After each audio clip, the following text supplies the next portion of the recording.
think that, I mean, as Paul says, that they're trying to damage the country. I don't think anyone would do that. It's crackers, isn't it? Well, it's their country as well, isn't it? But maybe, I don't know. I don't know.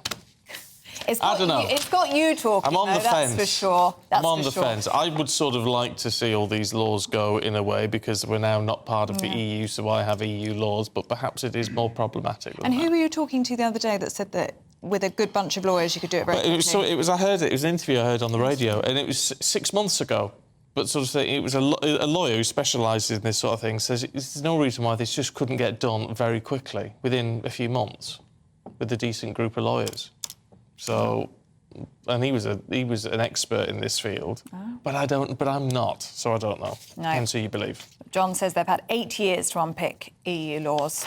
Keep your views coming in. gbviews@gbnews.uk. No, go on. You first. Okay. Now, GDP figures have just in the last few moments been released. The UK economy shrank in March, but still achieved growth in the first quarter of this year. While new data from the Office for National Statistics shows that UK GDP fell by 0.3% in March, which is worse than some economists anticipated. Are you confused yet? Yeah. The Bank of England, of course, raised interest rates 4.5% yesterday. So what does all of this mean for the UK economy? Thankfully, someone who can make sense of these very confusing figures is former advisor to the Bank of England and the UK Treasury, Dr. Roger Gewolb, who's here. Good to see you, Roger. Good morning. As always. So what do you make of all of these figures? I mean, the fact that the quarter up till March, or till the end of March, we grew by 0.1%. Is that a good thing? Well, yeah, it's a positive thing, of course, Stephen. But I mean, these are very small figures, mostly of interest to economists and people who build the business models for our economy and our national debt calculations. But they don't really affect you and me very much on a daily basis. It's interesting to know, but I think they are figures which are at least moving very slightly in the right direction. Very slightly in the right direction, but did fall by 0.3% in March, even though the overall picture is it grew in the first quarter. So what happened in March? I think the services sector fell. I'm just looking at the figures which has just come in. It fell by 0.5%, and that was the main contributor to the fall. But these monthly figures are not all that meaningful because, of course, it's only a period of 4 weeks, and it then can reverse the next month as it has. That's why the quarterly figures are more meaningful. Yeah, I mean, can we take anything from the individual sectors? Output in consumer-facing services fell by 0.8%, production output grew by 0.7%, construction sector grew by 0.2%, all this in March. Do we take anything from these individual sectors or not? I don't personally. I want to look at a longer period, at least a 12-month graph, to see what trends are really emerging. A couple of large construction companies might have had some new contracts come in, and that boosts them for a period. I think it's too short term to draw any huge conclusions. But in terms of, you say, heading in the right direction, is this all tied with? Inflation is supposedly falling. Interest rates went up yesterday, but were sort of advised that could be the last rise for a while. Is that all positive in and of itself?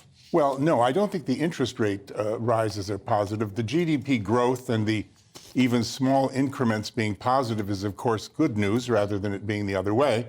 But I think the biggest, it's interesting to look at the news this morning and the Twitter feed. Things do seem to be unraveling a bit, as you said, and certainly in those areas where I have some expertise, as the lawyer you heard said, a lot of the problems that we have could be resolved, in an afternoon or a week, and for some reason they never seem to be. But the biggest problem is the interest rate rises, which I personally have been saying for a year never should have happened. Yeah, because there was some controversy about that. On the front page, I think it's the Financial Times this morning, you can see Andrew Bailey looking visibly quite stressed. Obviously, you don't think it was the right decision? No, you cannot fight the type of inflation that we have in the UK by raising interest rates. Very, very simply, the inflation is coming from food and energy. You can't stop eating and you can't stop heating. It isn't consumer spending. crushing people with increasing amounts of debt burden is not going to stop that.